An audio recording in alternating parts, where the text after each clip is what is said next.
Hey everybody, it's Beth. Welcome to Infinite Garden. This week I wanted to bring a video to you that YouTube says that no one is interested in. I really want to talk about Skechers, both the products and the company kind of lore, the company history as a whole. I have recently, for the first time in my life, purchased a pair of Skechers and I am conflicted and curious about the entire experience, and I want to talk about all of my thoughts and feelings. If that sounds interesting to you, please stay tuned. So in preparation for this video, I went on my YouTube creator kind of research tab and looked to see how many people were searching for videos about Skechers, and the answer is nobody. Nobody within my demographic seems to be interested in this, and yet Skechers is the third largest American athletic shoe wear maker behind Nike and Adidas. It's number 3, ahead of New Balance and Converse. And one of its largest segments, customer segments it's growing, is among 50 plus females. And that is in direct alignment with my audience. So I must not be the only one who's been paying attention to this brand. And I just have a feeling that a lot of people are going to have opinions about it, even if it's a little ahead of the YouTube algorithm information. So I'm taking a leap of faith here that you'll be interested in this. As with all of my YouTube videos, I'll find out later if you're interested. First, let me show you what I bought, and then we're gonna get into it. Now, these aren't totally clean, so you'll have to forgive me, but I recently purchased this pair of Skechers slip-on. These sneakers are the type that you can step right into without having to adjust the laces and bend over.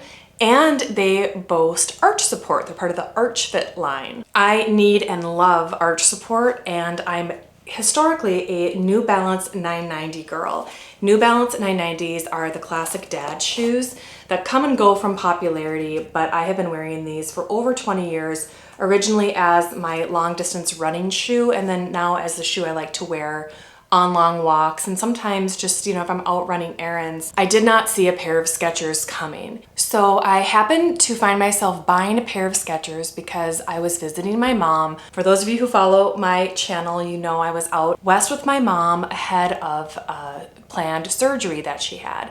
And part of our preparation for that surgery was to stop by the Skechers outlet in her community. She wanted to pick up a pair of shoes because she was going to be under doctor's advice not to bend more than 90 degrees for a period of time. And so she was very interested in these the slip-in shoes that they have. My mom wasn't necessarily looking for a pair of sneakers. What she was looking for were more of their ballet flat style that you can step right into, but that still have good tread and good arch support. So we went to the store and we were looking together, and I was kind of frankly blown away by the number of styles they had. And I ended up looking at the whole room. The room was as big almost as a DSW warehouse for those Americans who watch this. I was surprised at the size of the store and the number of offerings. And as we were shopping for her shoes, we ended up picking up a few pairs for her because they had some, natural taupe colors and some black colors. All together, she was able to get what she needed. And while I was standing there, I spotted these sneakers that I bought. And I tried them on and I was shocked at how comfortable they were. And I got caught up in the moment and I decided to buy a pair. One of the reasons I decided to buy a pair is because I have a dog and I walk my dog every day, at least once a day, sometimes twice a day.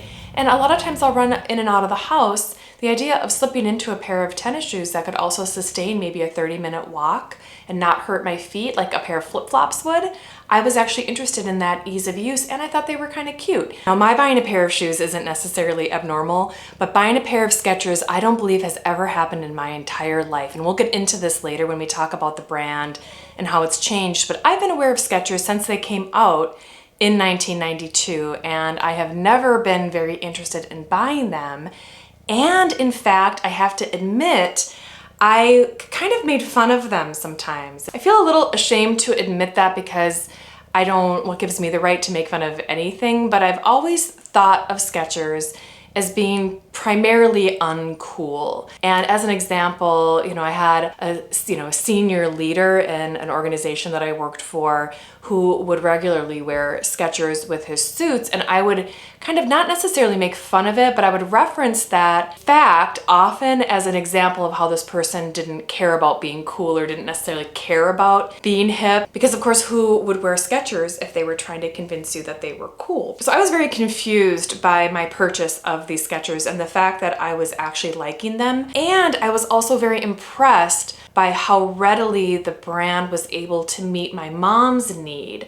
I don't know where else we would have gone for cute but casual but supportive and grippy shoes that my mom could slide right into. I don't know where else we would have gone. Maybe somewhere, but we had zero trouble finding exactly what she was looking for at Skechers, and I was so grateful for that because she needed them. So any brand that meets an actual pragmatic need, I tend to appreciate. So then shortly after buying these, I was still out with my mom, and then my brother flew in. And I showed the shoes to my brother. I was like, hey, Ben, check this out. I bought a pair of Skechers. And he said, look, I'm wearing them right now. And so does my son, you know, my nephew. So now it's like my mom, my brother and I, my brother's son, my nephew, we're suddenly all Skechers wearers. Like out of the blue, it felt very out of the blue. And then I went home and I showed my husband. Now my husband was also very skeptical of Skechers. He said something like, great, now no one's ever gonna have to bend over ever again. And I kind of laughed at that, but I was like, this is really nice though. I'm here walking the dog and just stepping right into my tennis shoes. I don't mind that one bit. And I could tell he was a little envious. And then on his side, another very close family member, a young woman who has lower back sensitivity, told him that she had been loving her pairs and that they had been a total lifesaver. So later, he and I flew back out west to be with my mom, and he convinced me to go to the Skechers outlet with him after an In-N-Out burger run. And he picked up a pair for himself.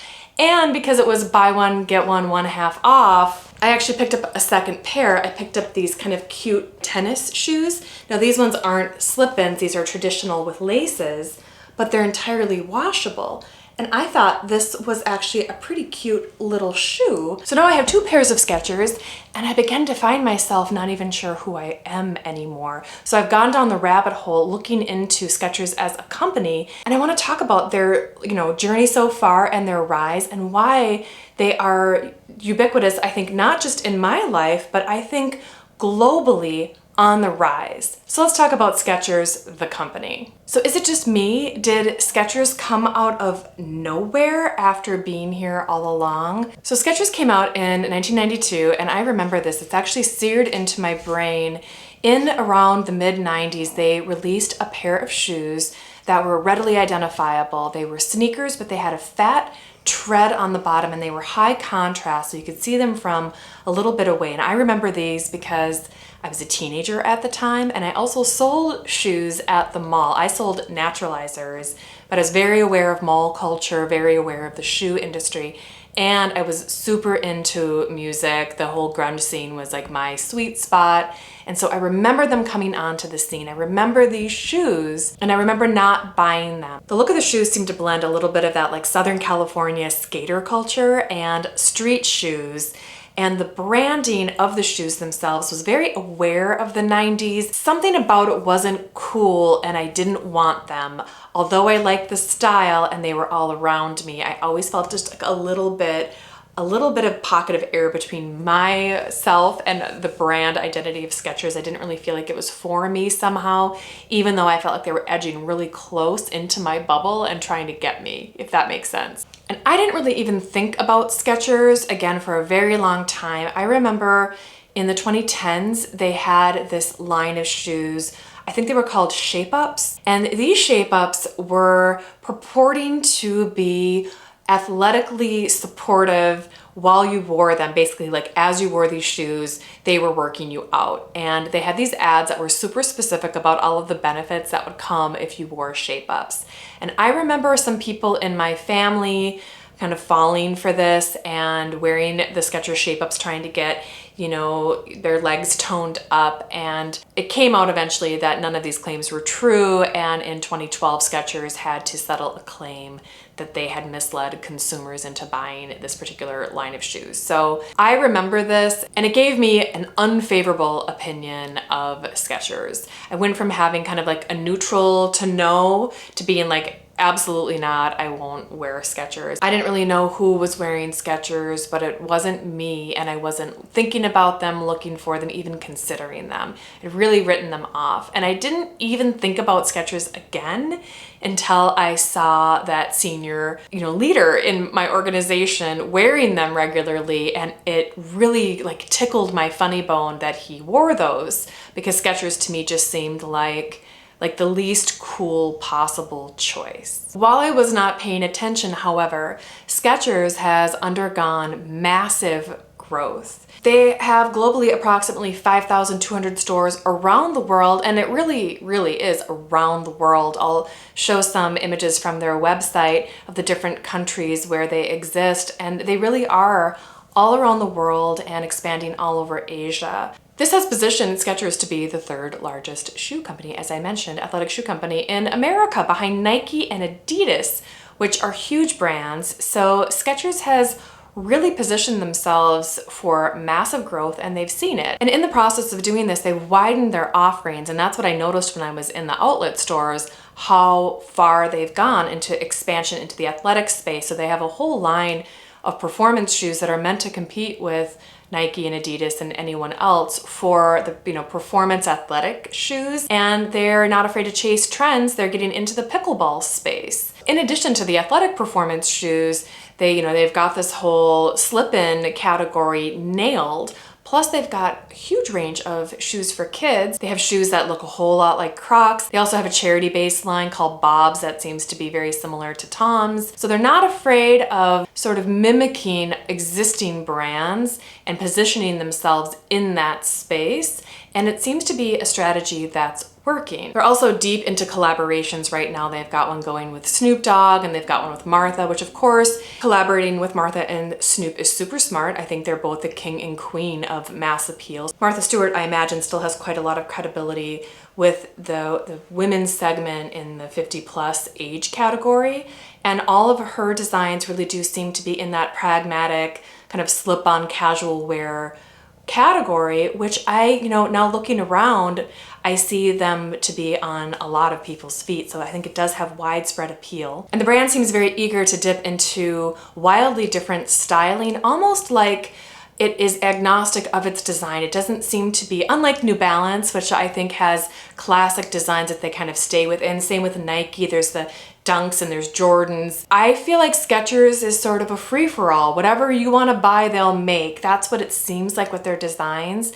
And they do have some pretty vivid design-forward shoes that seem to come and go. But I've also noticed that what comes along with that lack of recognizable design is very aggressive branding. I find those ribbons kind of announcing what the shoes are to be a detriment, and if I bought them, I might try to find a way to cut them off, but that's just how I am. But I was surprised to find myself thinking they had some designs that were actually verging on cute.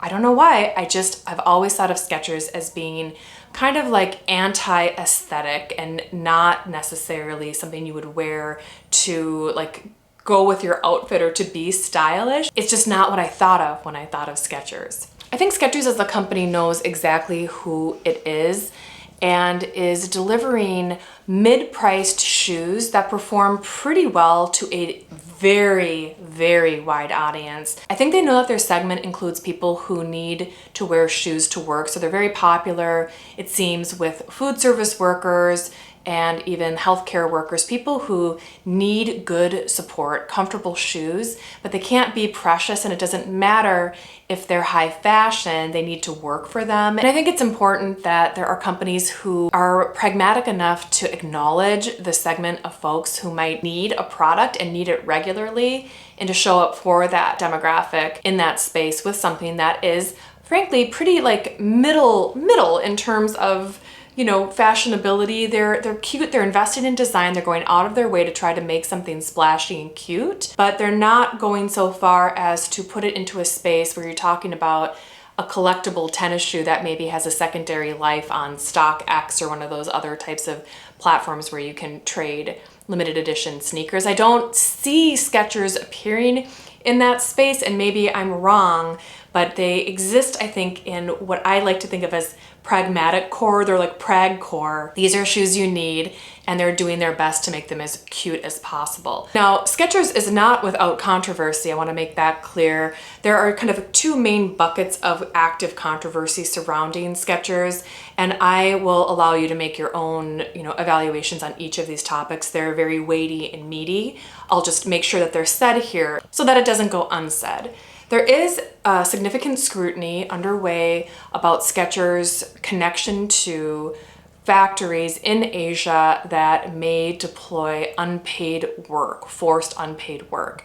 And that scrutiny is largely being carried out by bodies in England and in Europe, and it's specifically focused around the Uyghur population in China. Now, I read a couple of articles about that, and I've read Skechers' statement about it saying that the conditions in those factories is not forced labor. I don't know what to make of it. I don't have enough information, but that is, a piece of scrutiny that is underway and that you can inform yourself on further. I can't say what is happening in their factories, but I acknowledge that there is scrutiny and investigations underway. It is something that I would like to know more about. So that's an issue. And then also the Skechers owners have particular political opinions that can be researched on domestic and geopolitical matters. And so different groups who may choose to shop or support certain companies or others depending on those points of view.